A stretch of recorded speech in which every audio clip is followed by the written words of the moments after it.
You're listening to WRUU-LP, Savannah, Georgia, 107.5 FM, community radio with a global soul. Also streaming online at savsoundings.org. That's SAVSOUNDINGS.org. Check, check, 1, 2.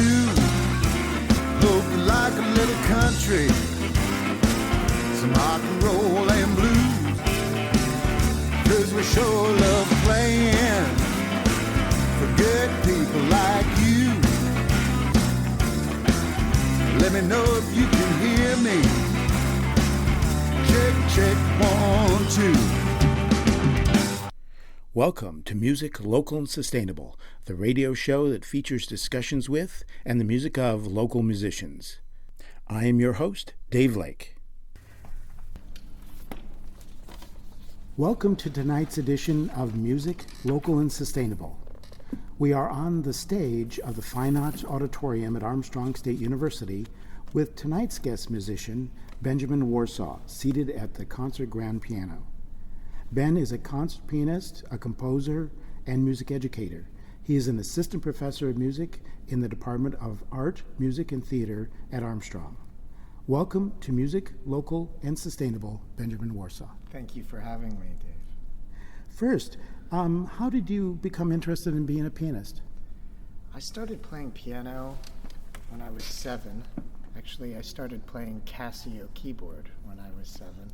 And then I took lessons from a local teacher in Atlanta for about 6 years until getting kind of burnt out and quitting. I always wanted to play the piano. I always would rush home and have my piano classics volumes 1 and 2 and just read all the music I could. And then I would take it to my lesson and she would say, "Okay, good job, thank you, see you next week," and I would play for half an hour. And then that happened for 6 years. I went and studied with another teacher and it was a little much for me. We were having 2 or 3 hour lessons once or twice a week for a year, and there was a lot of pressure to do competitions at a young age, and I just didn't want that. And so I quit for 5 years and came back to it at the end of my teenage years and was just completely driven. I realized then that I did not know much about piano playing and wanted to learn more. I always listened to music at a young age. My parents played Bach, Concerti, and Brandenburg, and the guitar for me. I don't know how much that influenced, but certainly the music had an influence on me at a very young age. So when I came back to playing the piano when I was 19, I just devoted all my time to it and auditioned for Eastman and went on to really study piano from there. But it was a rocky road for a while, partly being a teenager and partly not knowing if I wanted to do this. It wasn't cool to play the piano. Now it's really cool. Well, to me. So how did you go from being a pianist to being a composer? That transition happened over a number of years. I had always improvised. My parents used to come in when I was 11 years old and tell me to stop playing so loudly, the random notes. I would improvise people walking into a room. I would improvise their personalities. I would improvise whatever mood I was feeling. And then beginning when I was about 20 years old, about 15 years ago, I started playing for dance. And that was a lot, I was improvising a lot too. So the reason I bring up improvisation is because there's a clear connection between improvisation and composition for me. So I had always done these improvisations, and in my master's and then especially in my doctorate, I took an elective course in writing music, and then the catalyst was I took a course in writing fugues in my doctorate. So I learned how to write a fugue, and that was pretty much it. After that, my little improvisations, I would force myself to sit down and try to figure out what's the rhythm, what's the tempo. Is it 3/4 or is it 6/8? Is it 2/2 or is it 4/4? You'd be trying to problem solve. And there was a clear delineation between dead people music and, newer music. And now I just see the connections all over the place between Bach and Fred Hirsch and, just all kinds of music. But it really came from me, it came from improvisation. Now, you mentioned improvisation and you mentioned Fred Hirsch. Why didn't you go in a direction of jazz rather than classical? My heart has always been in classical music. Even nowadays, when I would rather not hear a concert full of all Beethoven, I understand it more than I understand jazz. I love listening to jazz, and I like faking it, and I like playing it with friends. But it's just never been where my heart really, truly is. I mean, my heart is with music, my heart is with the arts. But it's, for some reason, maybe because of the amount of years that I've studied classical music and the kind of attention I've put toward it, it has more, it makes more sense to me. Not to say jazz, not to say that it's so foreign, but I really do think it's another language for a lot of classical musicians, and jazz and classical is another language for jazz musicians. I think there are very few that cross over so well, like Goulda, Frederick Goulda, or again Fred Hirsch. So, in your composition, much of your composition comes from your own imagination, comes from your own improvisation. But are there other influences that you find cropping up in your music? Absolutely. I am of the camp that nothing is safe. Anything I hear, anything I see, anything I read is all subject to be used in my writing. So my influences range from classical and jazz music, and all genres of music, to art, to dance. Dance is a huge influence for me. Oftentimes when I just listen to music, I see it in a physical way. I see it in a three-dimensional way, whether that's lines and circles or just actually visualizing people dancing when I listen to music. But that's a huge influence for me. Hebrew music. I'm Jewish, and I lived in Israel at a young age. Actually spoke Hebrew before I spoke English, and I don't know why. I don't know when I would have been exposed to all of these classic Hebrew songs, like Hava Nagila, or Simon Tova Mazel Tov, or even the national anthem.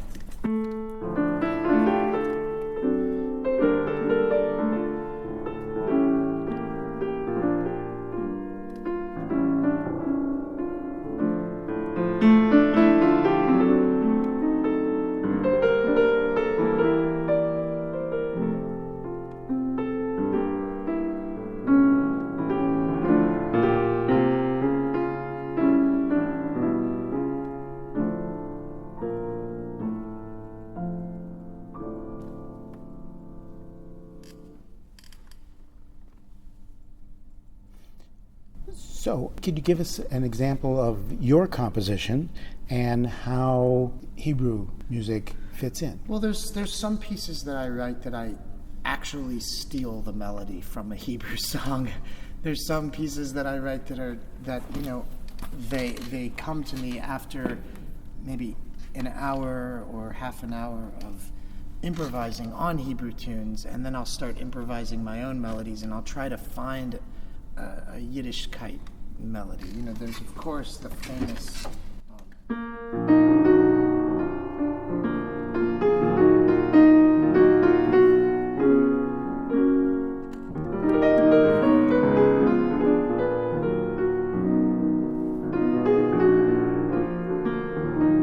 there's something like that's very, very haunting about all those songs. An example of a newer piece that I wrote that kind of is for me, and again, I don't always write what the music is about. I'm more of an absolute composer. I like the listener to be able to use their imagination. But just to give you an example, this is a piece that I wrote that's part of a a children's set of music. But the melody, for me, is very influenced by Hebrew melodies.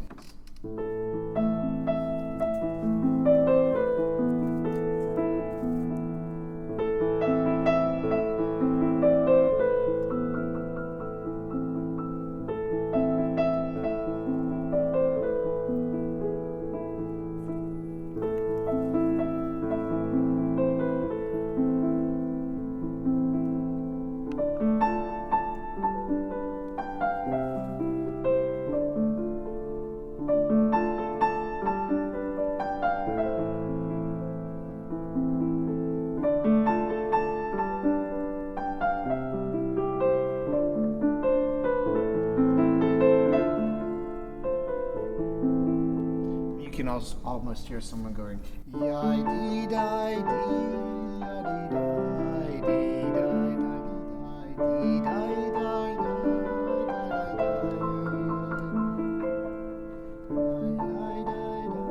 know, the yai-dee-dee, you know, these like sighs in the music, you know.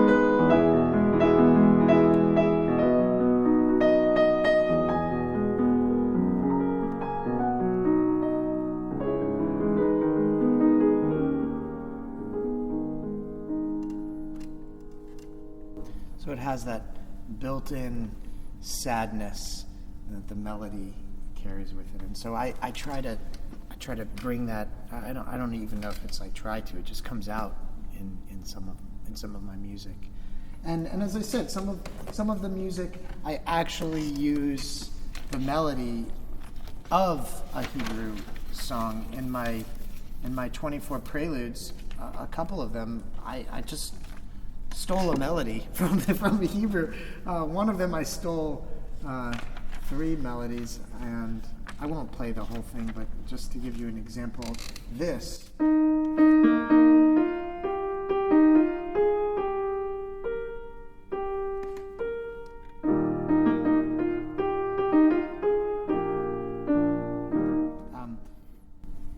That melody is a song played at Hanukkah. And then I bring in in the same piece I bring in this very famous folk song.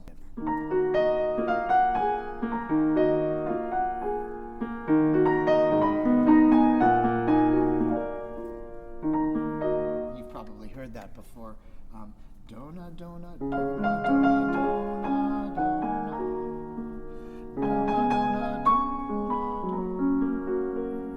That's a very famous folk song. But you know, that's an example of how I'll write the music. I'll write the Hebrew music, and sometimes in this other one, I used Eliyahu Hanavi.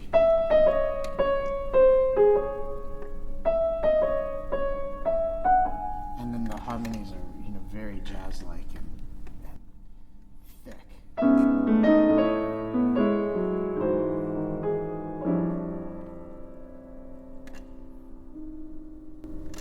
So I kind of take this very simple and make it.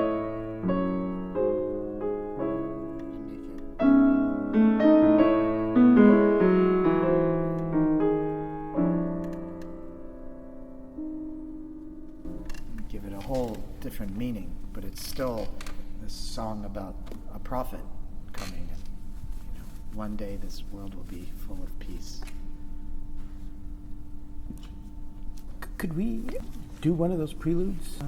This piece is diatonic, meaning that it stays within a key signature. So although this piece will use many different chords, it doesn't use accidentals. It doesn't use any chords that are not within the G major key signature. So this kind of writing can be found, you know, in many different composers, but the choice of the rhythms and the choice of how this sounds, it just came out sounding very impressionistic. Debussy, for example, was an impressionistic composer, and he used many different modes, many different scales, the whole tone scale, and the pentatonic scale, among other scales within certain key signatures.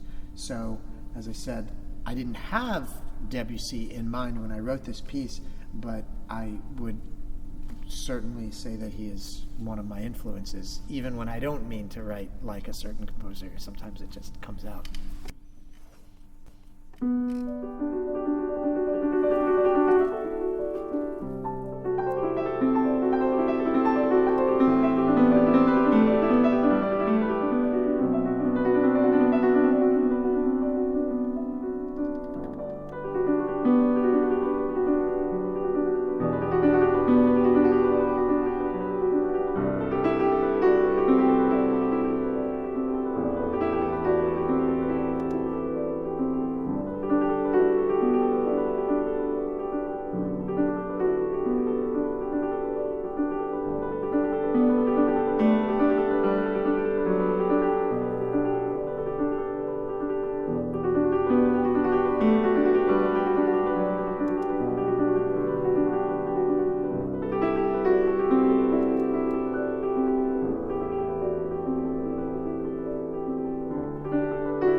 Very nice. Thank you.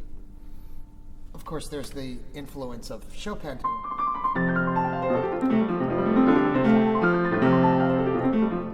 This scale. And this here. And a lot of these, and some of these pieces I even considered to be little exercises to playing some of these great composers. So I'll actually use some techniques that I've found in their music. There's one on my second prelude.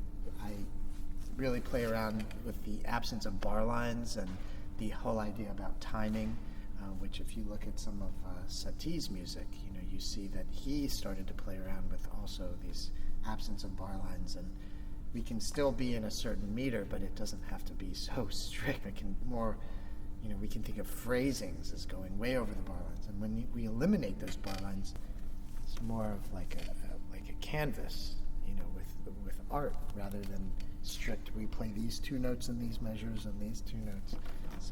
So I try to kind of push my own boundaries too, and wherever they are at a specific time. So rhythmically, melodically, you follow the phrasing rather than being held to individual bars. Yeah, mostly depending on the piece. I try to catch myself when I get stuck in a certain way of writing, and then the next piece I write, I'll try to have it be totally different. So I try not to just stick to one voice, because I'm much more than just a composer or a pianist. I try to not limit myself to, I have this sound. I mean, if I were to play another prelude for you, it would sound totally different.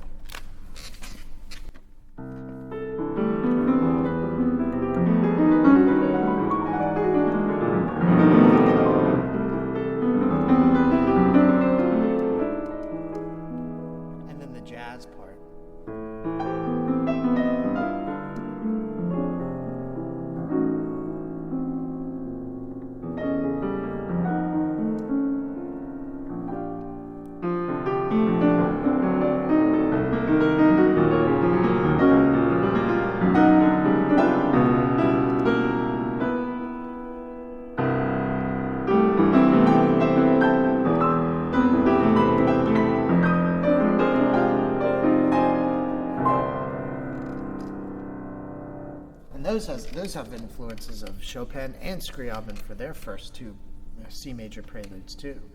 So I use a lot of these ideas, even if they're not the same on the surface. I'm very much influenced by them. In my fourth prelude, it's in E minor, and I'm very much influenced by Brahms's E minor intermezzo, Opus 119, number 2, da da dee da da dee da da da, and then the B section goes to major, and he keeps switching from E minor to E major, E minor to E major, with those same two themes. And I do the same thing in E minor too, and it's kind of the same, it's the same idea. Mine's a couple minutes shorter, but it still has that switching with the exact same themes in E minor to E major.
Now, someone might not put that, oh, that sounds like Brahms, because it doesn't actually sound like Brahms, but the form is the same. And I find a lot of inspiration from the forms of these composers. I mean, Beethoven, for example. I mean, we don't think about that this was a very new thing to have this slow movement followed by a minuet. Okay, that's pretty standard. And then finally, we get to the third movement. Usually, the first and the last movements are fast, But so something as simple as that can draw a lot of. I can draw a lot of inspiration from. I'm telling you, nobody is safe. Now, when you say you draw from Scriabin or draw from Chopin, what are those elements that you draw from those composers? Well, it could be harmony. It could be rhythm. It could just be the overall feel of the piece. So, for example, the Chopin preludes, which were written 70 years or so before Scriabin wrote his prelude. And each one has a certain characteristic.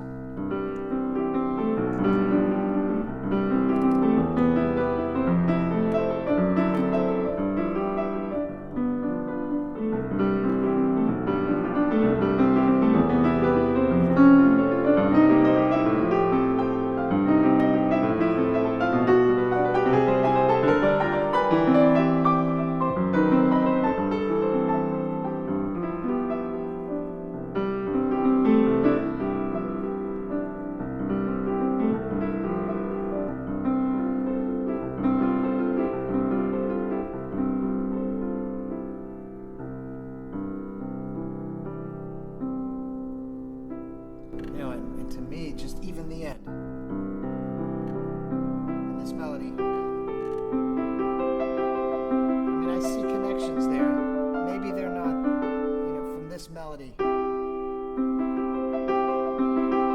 this.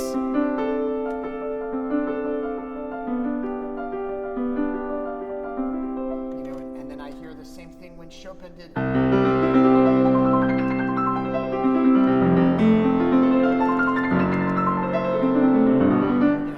Connections between that, and maybe it's not 100%. That's definitely what that is, but music is so subjective anyway. So for example, with that C major prelude of Chopin, to really get this kind of feel like it wants to push forward. It has this agitato, but there's still this gorgeous melody.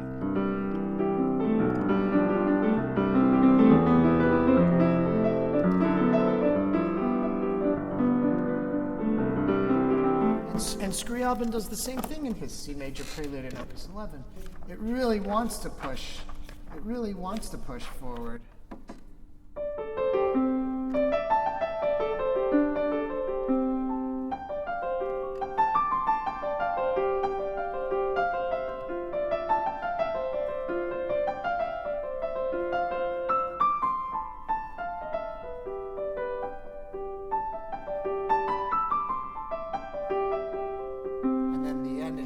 in with these big octaves.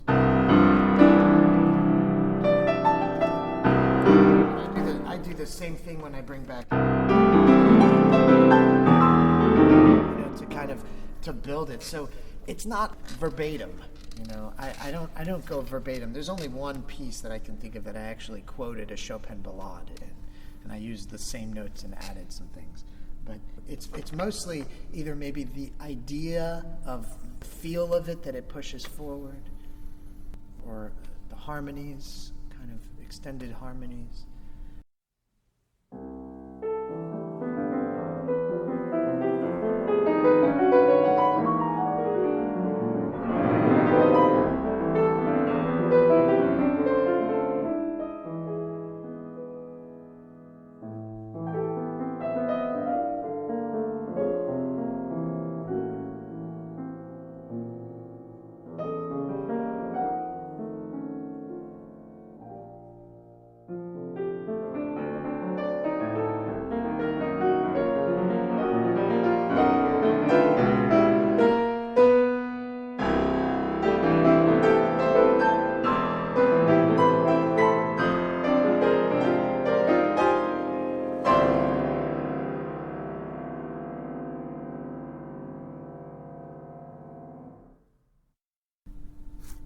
It's sort of like there's a momentum That's right. that pushes the song forward that the listener then can follow. Yes.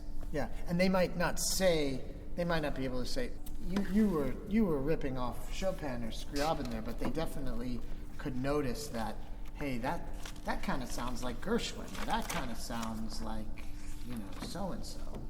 This one prelude I wrote.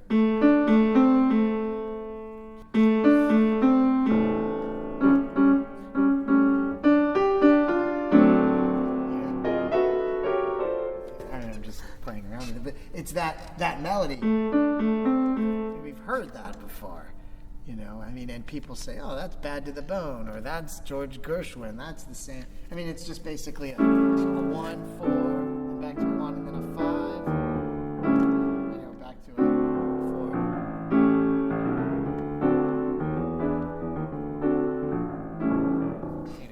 4. But when I do it, it sounds jazzy, but it's still kind of quirky. Yeah.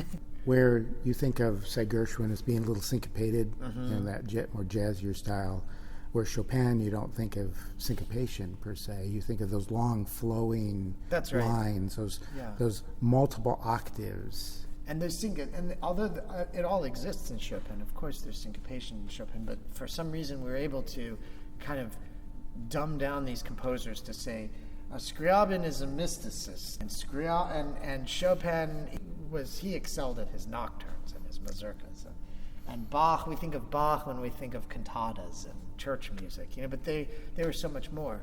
And I don't know what I think. I'm not really sure what I go for. I just try to write something different for myself. I try to do something that's different.